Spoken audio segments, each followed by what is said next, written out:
One of the keys to dominating a niche on Etsy is to be able to scale it. This means being able to target multiple related sub-niches and micro-niches that may not be identical, but will likely attract similar customers. In today's continuation of my series on using Etsy's gift mode to become a niche and bestseller machine, we're going to take the app for another spin, pick a persona, and then I will show you how to use Etsy's own recommendations to get clues on how to scale. Stick around to the end because I'll also show you how I would design for these niches based on demand and trends. In case we haven't met yet, my name is Mandy and as the owner of multiple six-figure businesses, including Etsy print-on-demand shops.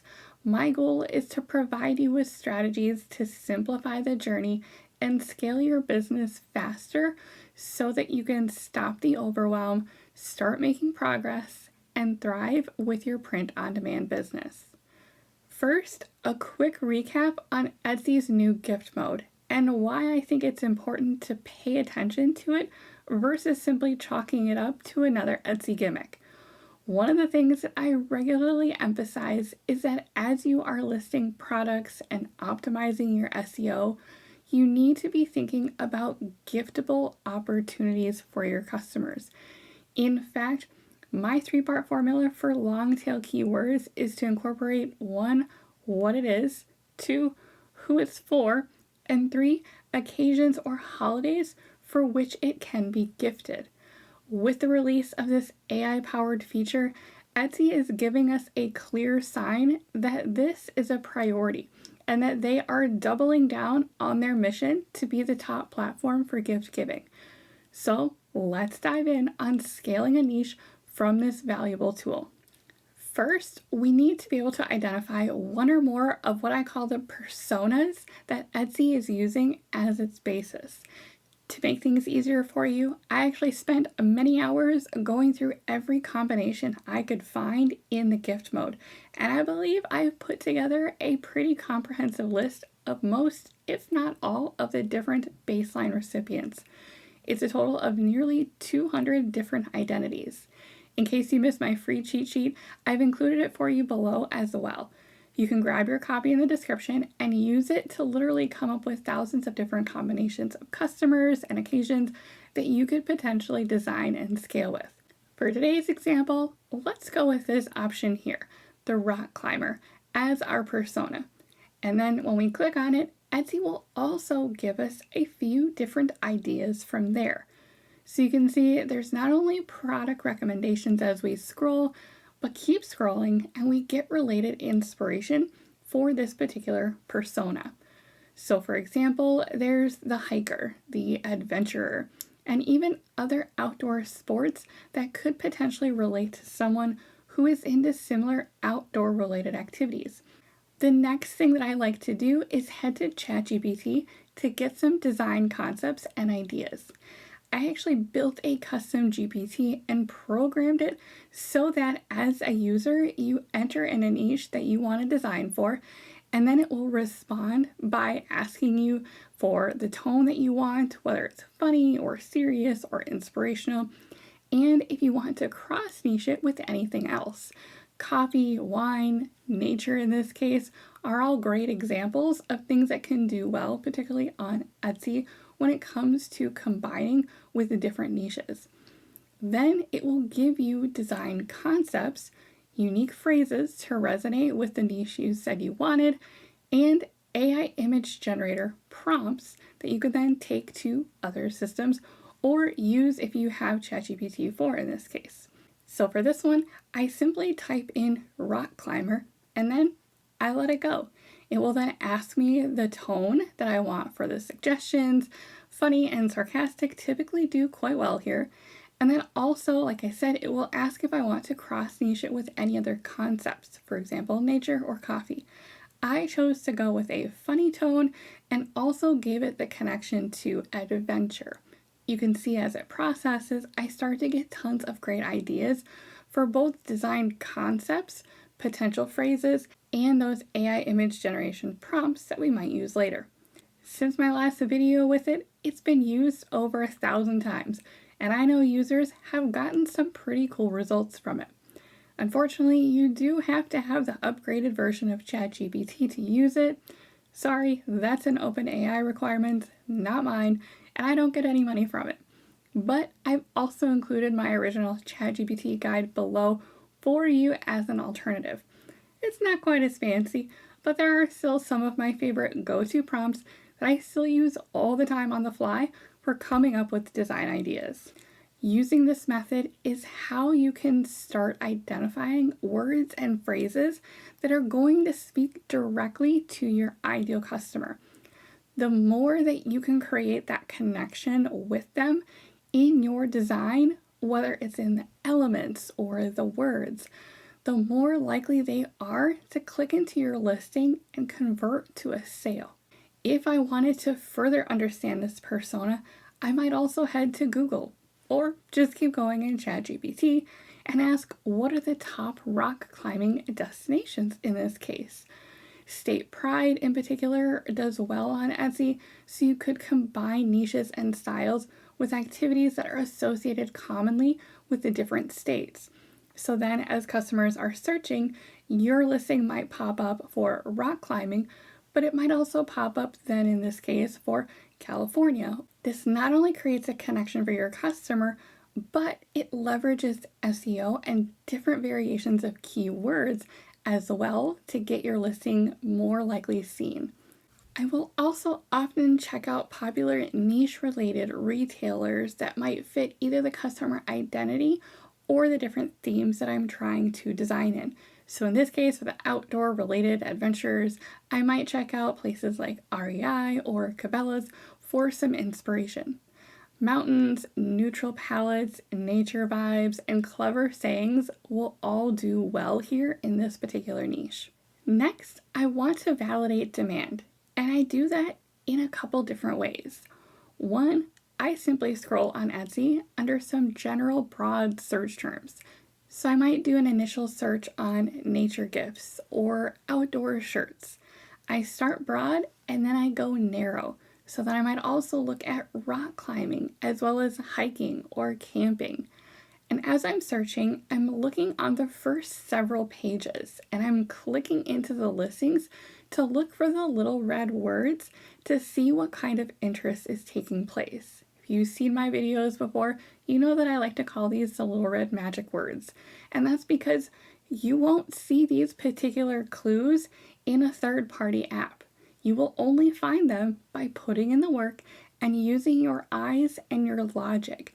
And by following these little red magic words and looking for these clues, you can actually break into niches and spot demand and trends before they've even potentially become a bestseller or gotten that badge. Oftentimes, by the time they've gotten that badge, they've probably already been in the algorithm for a while and gotten some traction and reviews and some sales clearly.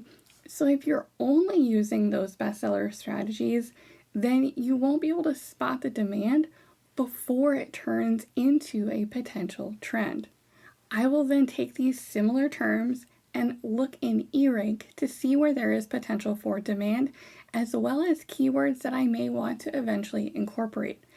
Remember, many of the categories in Etsy's gift mode are personas that Etsy has generated based on their own data.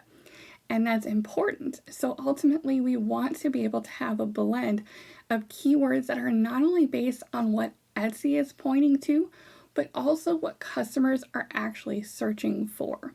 I always start my searches very broad. So for example, rock climbing or camping and hiking or nature, so that I can then look down below at the suggested keywords and star any with potential.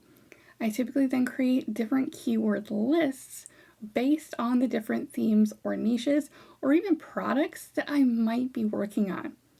Remember, you want to leverage a gifting as part of your SEO strategy, so make sure you're thinking about ways to do that as you build your titles and tags, such as gift for rock climber and nature lover birthday gift. And finally, actually designing and creating products for this niche that you can also scale into other related niches or sub-niches. Now, the reason that we don't just dive immediately into designing is we needed to do the pre-work to understand not only what the market is interested in and wants, but also try to understand our niche better so that we have concepts that will specifically resonate with them. One approach that can work really well for scaling is to think of an overarching theme for your shop. Let's say it's outdoor adventure lovers. Let's look at a few examples of how I took trend and demand concepts and applied them to this specific persona from gift mode, as well as how I would scale them if I had a shop with this type of theme. For the first one, I took the very trendy varsity font concept that is currently very popular with a filled pattern like this floral one, and applied it with adventure and rock climbing imagery for the word climb. I've specifically used a filler image in these letter frames that has a neutral color palette, and I combined it with a statement word below it, in this case, using a complementary script font. This could be scaled by using a different word instead of climb, so it could be camp or fish or ski. And similarly, you could create a different complementary statement word as part of it as well. And then you could replace the frame letter images with related imagery. Don't overthink this. It doesn't have to be complicated. I've got this particular design on a Gildan 18,500 hoodie from Printify. When thinking about your customer, also think about the products. Hoodies are perfect for this niche, and I would pair designs like this with colors like military green and sand to really accentuate the natural tones. For the next one, I went with a design that could work for a couple different gift mode personas, the rock climber and the adventurer. For this one, I went with a minimalist concept based on a lot of the popular items that I saw and used it in a different way.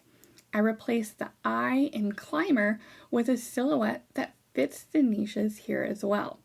Minimalist designs do really well on Etsy, but they really only work if you can also connect them to a specific customer identity. Simple sells, but you need to be strategic about it. Similar to the previous design, you can scale this by identifying specific words related to your niches and sub-niches, and then incorporating small, subtle elements like this that really tie it all together. For this design, I've got it pictured on another favorite with Comfort Colors 1717. I like to use SwiftPod as a printer from Printify because of the huge color selection that they offer.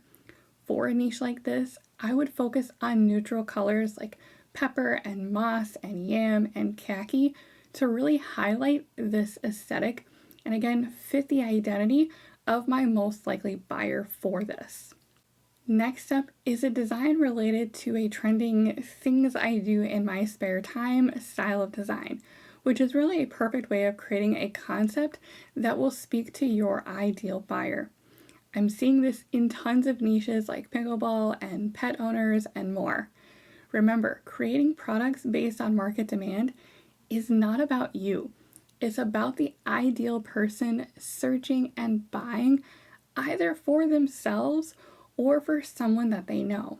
The visual elements here are specific to climbing, but you could easily pivot this to different themes that haven't already been done in this particular style, simply by swapping out some of the graphics and changing some of the words. This design could certainly also work on a shirt, and that's where I predominantly saw it in the marketplace, but you can also go with something different, like a tote, which is what I've done here. Printify does have all over print options for totes, but I actually prefer these canvas bags. My go-to is the large canvas shopping version from Dublium, but they also have an option like this one that is a black canvas tote from Monster Digital. Again, think about your ideal target customer. In this case, I'm envisioning a crunchy nature and rock climbing lover, possibly a granola girl vibe if I were building a shop around this style. So the natural look and feel of canvas totes will fit much better for this ideal buyer type. Next, I combine this outdoor rock climbing concept with a design for couples who perhaps enjoy the great outdoors together. I specifically noted the anniversary occasion from the gift mode, but this could also work for the newlyweds, wedding gifts, and even engagement gifts that are also part of that gift mode. Something like this could easily be personalized, like this example, with a date, as well as names or even special locations. Again, I used a relevant phrase here that I got from my ChatGPT prompts. Do not underestimate the power of AI in being able to help you come up with concepts. It has been a complete game changer in how quickly I'm able to produce concepts for designs. And remember, simple sells and minimalist designs are in, especially if you can leverage them to really speak to your targeted buyer.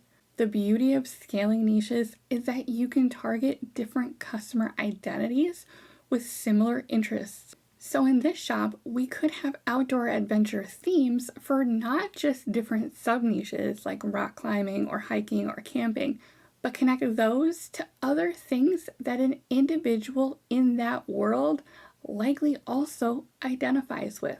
So they might be parents, moms, dads, or they might be sisters or uncles. They could be looking for things for weddings or certain milestones in their life.